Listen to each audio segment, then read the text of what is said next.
Rogers in the 25th century.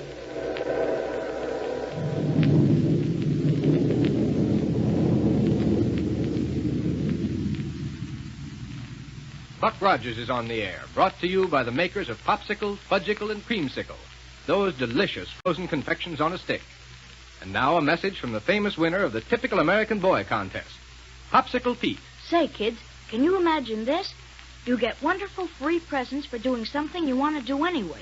Look, when you eat a swell popsicle, fudgicle, or creamsicle, you save the bags and get your pick of keen gifts. Listen to these: a movie camera, skates, table tennis, sleeping doll, jewelry, hundreds of gifts. And they're wonderful gifts, too. Get yourself a popsicle gift list. It tells all the things you can get and how many bags you need. And it's got a free coupon on it worth 10 bags. You get it at your ice cream store free. Take along a nickel and have a swell popsicle or fudgicle or creamsicle on a handy stick. Are they good? So refreshing. And good for you. Mother knows that. They're made fresh every day by the best ice cream manufacturers in town. And boy, do they last. The biggest nickel's worth anywhere. Say, don't forget to save the bags for gifts. Now, let's see. In our last episode, we learned that while Buck and his friends were trying to get on the trail of Killer Kane and Ardala, Kane appeared aboard Black Barney's rocket plane and ordered him to head for the ruins of ancient Philadelphia. But tonight, we'll pick up our story at the Central Spaceport, where Buck and Wilma are waiting in vain for Barney to come in and land. Now, here we go, 500 years into the future.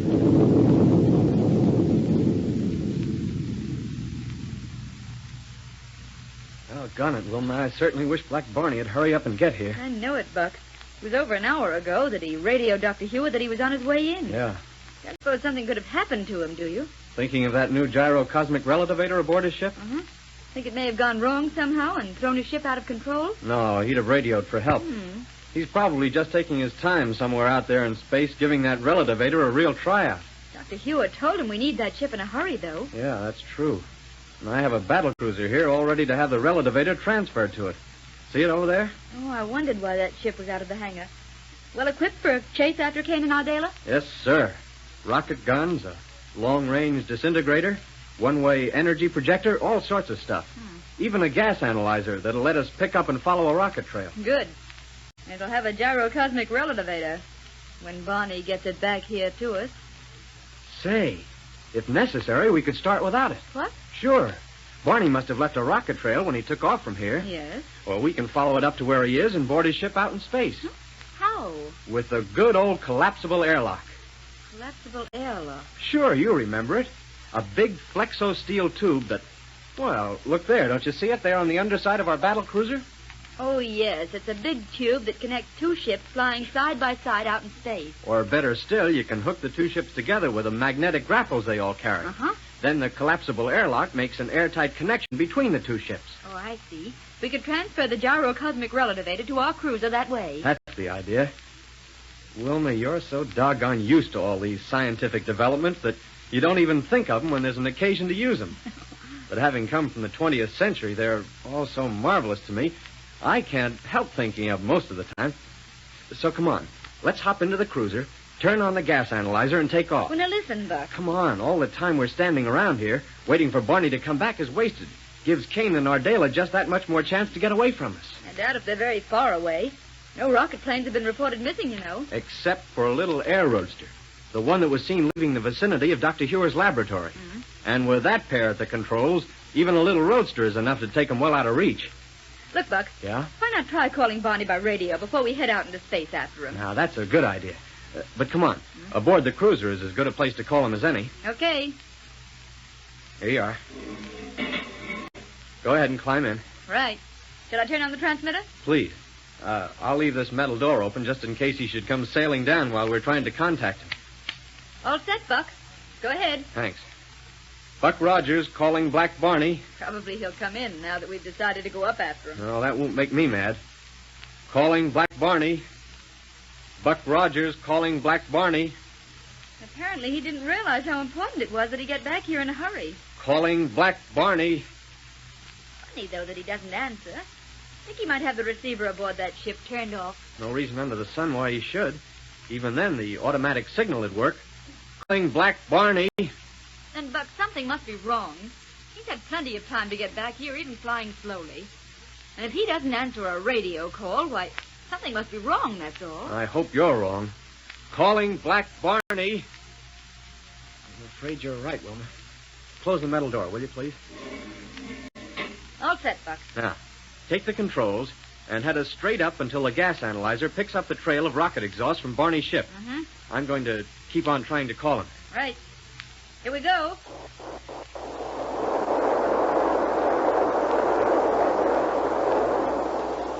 Now, don't be afraid. Use plenty of power, Wilma, and swing us around in a wide circle as soon as we get some altitude. Okay, Buck. Calling Black Barney. Buck Rogers calling Black Barney. Calling Black Barney.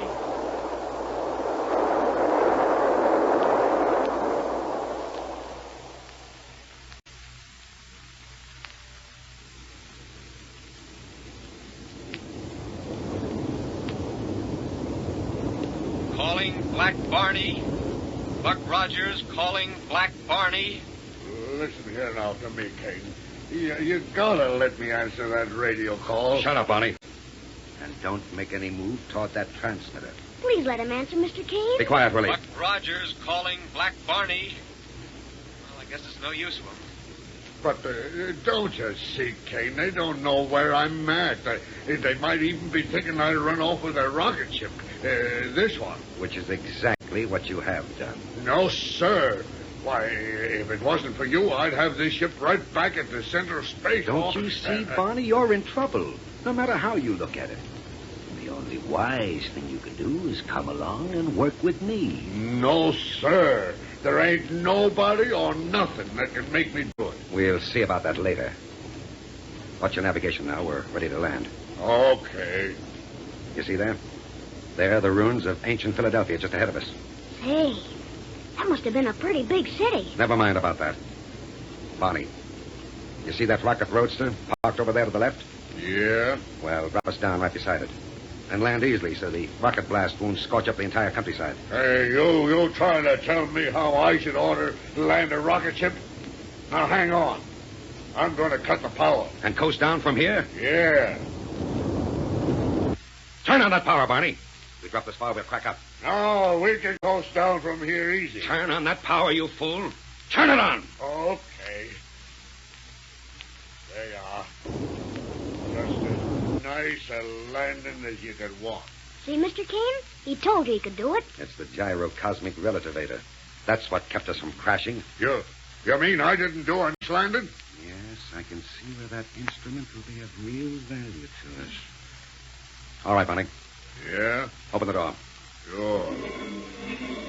Well, if it isn't my old friend Black Bonnet. Huh? Ardala. And Willie. Well, what a surprise this is. Willie, I don't like this. No, sir. No, sir. Why, Barney, how can you say Hold it, a thing- Ardala. We've got work to do. Okay, what's on your mind, if any? Did you break into Hearer's laboratory as I told you to? Absolutely. How about the scientific instrument I told you to bring along? You mean the Don't name it. The point is, did you get it? Sure. It's right there beside the rocket roadster. That big package there. Then, Barney, Yeah? go over there and get that package and put it aboard this ship. Well, now, listen, Kane. Go ahead, Barney, and make it fast. Okay. Only you don't need to be tough about it. Willie, Yes, sir? in on the control table of this ship, you'll find some scraps of paper. Get me one of them. What kind of paper? Go ahead, get going. Yes, sir. I'll get it. Okay, now what? Oh, where do you want me to put this, Kane? Inside the ship, I said. On the floor, anywhere. Okay. Ardala, keep an eye on him to make sure he doesn't try to touch the controls and get away. Right, Kane. Here's a piece of paper, Mr. Kane. Good. Now, hold still so I can write on it on your back. That's it. Now what, Kane? Just keep your eye on Barney for a minute until I finish this. Okay. There, that'll do it. Now, Willie, Yes, sir. your job is to deliver this note to Captain Buck Rogers in Niagara. You can fly over in that little rocket roadster. And I want you to make time, you understand? All alone? You can fly that roadster, can't you? Sure, I guess so, but I don't think I know the way to Niagara. Then find your way. But how about Mr. Barney? Never mind about Barney. Get going with that note for Captain Rogers. Oh, now listen, Mr. Kane. Get out of here before All right, I'll go. Well, that's that. Ardala, Yes? didn't leave anything of value in that roadster, did you? Nope. All the weapons I brought along are right here. Good. Now, let me into that control seat. Are we taking off? Just as soon as little Willie gets started back toward Niagara. Willie? Niagara? Look through this window, Barney, and you'll see that he's about to take off in the air roadster. But he can't run that ship, Kane. He'll crack up. He'd better not. He's taking a message to Buck Rogers. There he goes. Kane, I tell you, the boy can't fly. And here we go.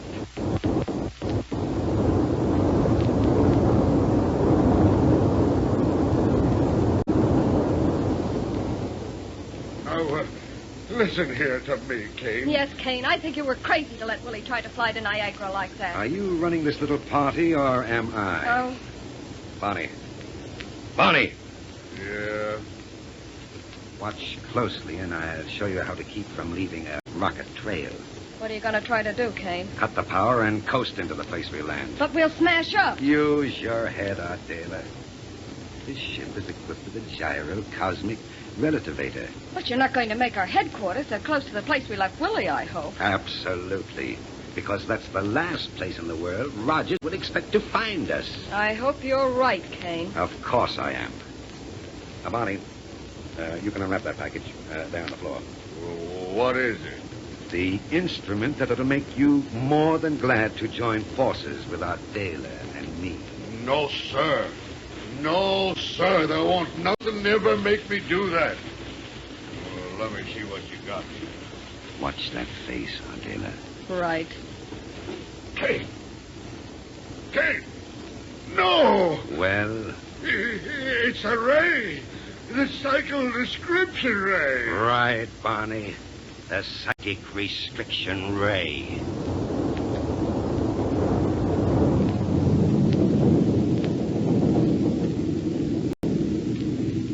Yes, and I'm afraid that although it won't hurt Barney, that ray will make him perfectly willing to do whatever Kane says.